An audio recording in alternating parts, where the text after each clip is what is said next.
SweetCakes. Hey guys, welcome back to my channel. Let's finish off this bunny. I'm starting off by gluing the lollipop sticks into place with a little bit of hot glue.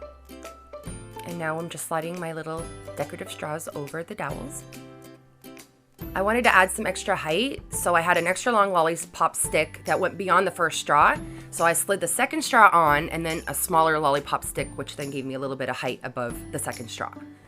And now I'm going to secure my bunting in place with a little slip knot. It took me a couple tries to get it just right with the length and everything, so work hard at it and make sure you have it just right. And I'm just gonna slip them over the ends of the lolly stick.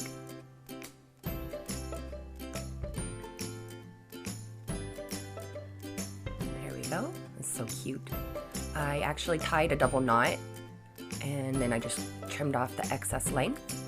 And now the bunting's all done. Now I'm gonna mock up some thighs for our bunny. Wanted to make sure I had the size just right before I popped it onto the cake board.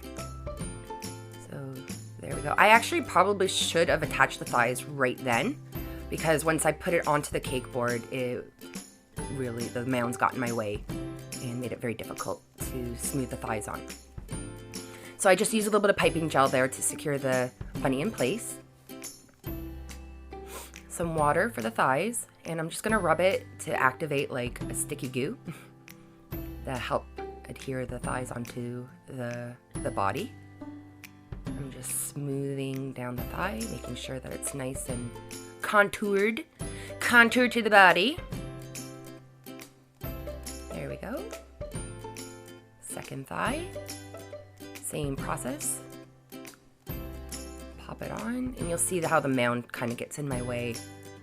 Really should have popped the thighs on before I put it onto the cake board. So I'm just using a tool to kind of assist it. And just take your time, work it with your fingers and use your tools. Just using that tool to kind of round it at the bottom so it wasn't like just flat. Just trying to give it a little bit of a round edge. So there's the bunny with his thighs. Now we're going to put on his little bunny feet. Cute little bunny feet, just fooling around, trying to figure out where exactly I want to place them. I found water was good enough, or even piping gel. Piping gel like makes me mad.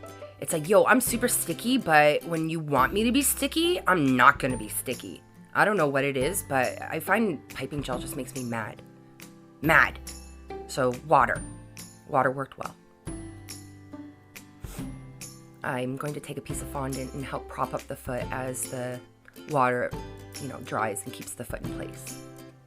So that'll just take a few minutes. I'll remove the fondant, of course, right before pictures. And now we're going to attach his bunny arms. The benefit of me making this cake in advance is that you guys get to learn from my flaws and mistakes. And I say that my mistake here was that I did not make the skewers long enough to support the weight of his arms. And I probably should have used melted chocolate to secure his arms into place, because I know the chocolate will set up like really hard and really fast with the cold cake, and it would have kept his arms from sagging gradually as I was decorating the cake. You could almost see a small little gap there on that first arm, and it's just because it would not stick. Just kept wanting to like slouch. I keep playing with them as I decorate the cake. So we're going to put his ears in now. Slide it down, be very careful. You don't want to break your ear. I'm going to outline where the ear comes in contact with the cake, because I don't want to just push the ear down. I'm going to pull the ear out, and then I'm going to cut down into the fondant so that the ear can slide down with least amount of resistance. Oh, this is like blasphemous, cutting into this beautiful cake. But hey, it's a necessary step. If you want it to look good, you have to do this. I didn't want to take the chance of breaking the ear, so just made it easier to push the ear down. I should have taken the cake off the turntable. Just kept moving around on me. Ear number 1. Just smooth that fondant up against the ear. Same procedure. Cut open that little gap, slide that ear down. And then play with it for about 5-10 minutes. until it's just straight. I mean, that's what I do. There we go. Starting to look like a bunny now. Woohoo! Awesome possum. I'm going to give him some whiskers with some, I think this is 24 gauge wire. So I'm just giving a small bend to each little whisker. And then I'm going to insert each whisker into each of those little holes that I put in there earlier. So there's 3 whiskers done, and now for the other 3.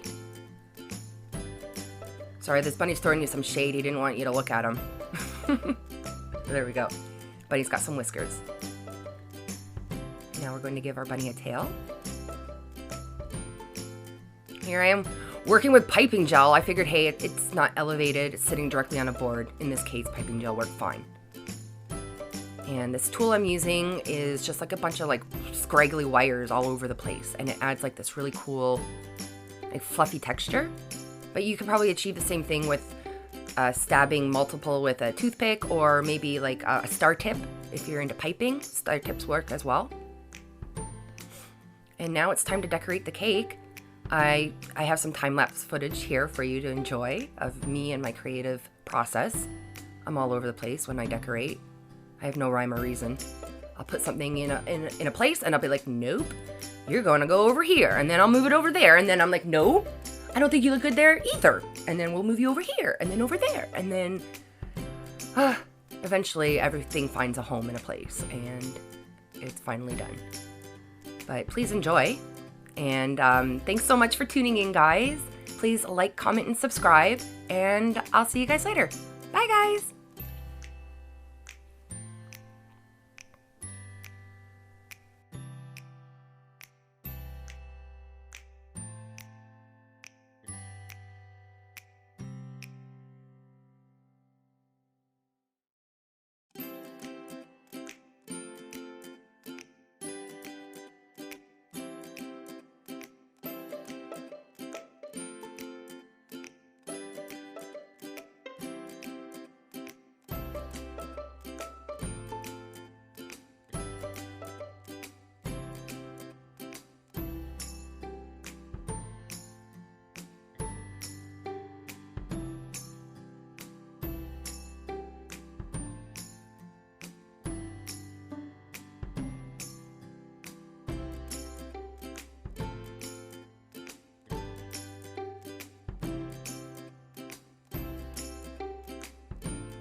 That's our bunny all done. Thanks so much for tuning in, and please like, comment, and subscribe. Hey, and if you could even share my work, I would super appreciate that.